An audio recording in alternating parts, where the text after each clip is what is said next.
Would you be willing and open to fall in love? I guess that'll be the title of this video. Here's kind of just a thought experiment. So imagine you're single and you're going, overseas for a week, maybe 2 weeks, but certainly not too long. It's a finite time, and some of it you may never come back. Um, would you be willing and open to fall madly in love with someone for that week, for that day? I mean, you gotta go back tomorrow, but doesn't matter. You've got that itch, that little fire burning for someone.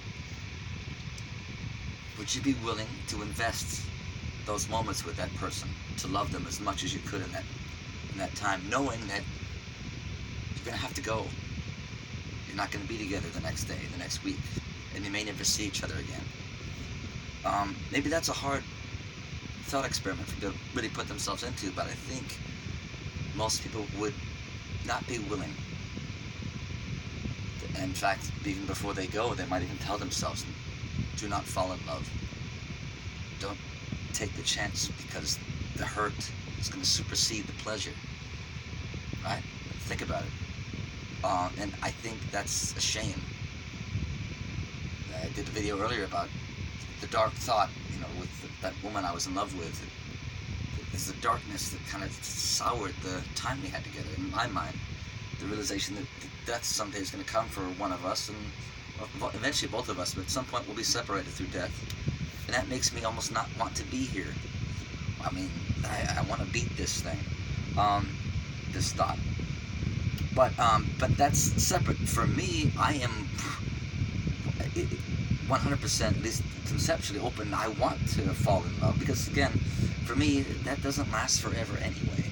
The romance, the spark, and to have loved and lost is better than to have never loved at all. Love for that day, 100%, because otherwise it's just a gift that never gets opened and enjoyed for whatever time it is.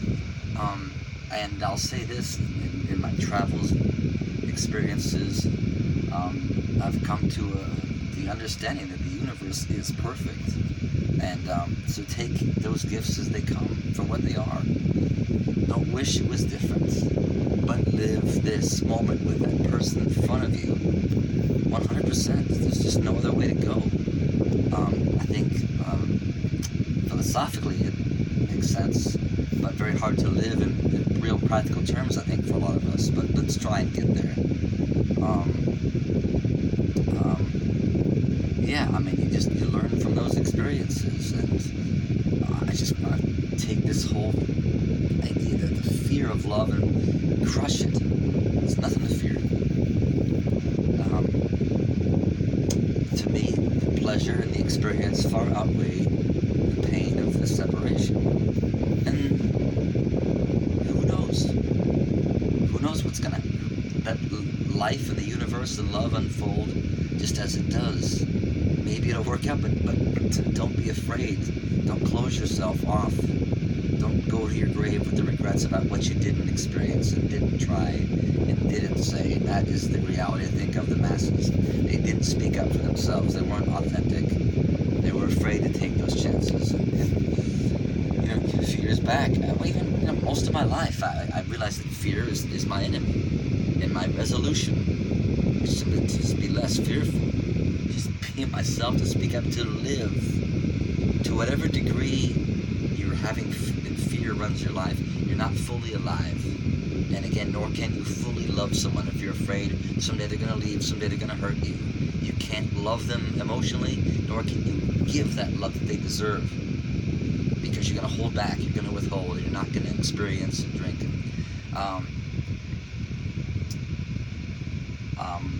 What else to say about that? I hope this gets you thinking. I'm open to discussion, feedback.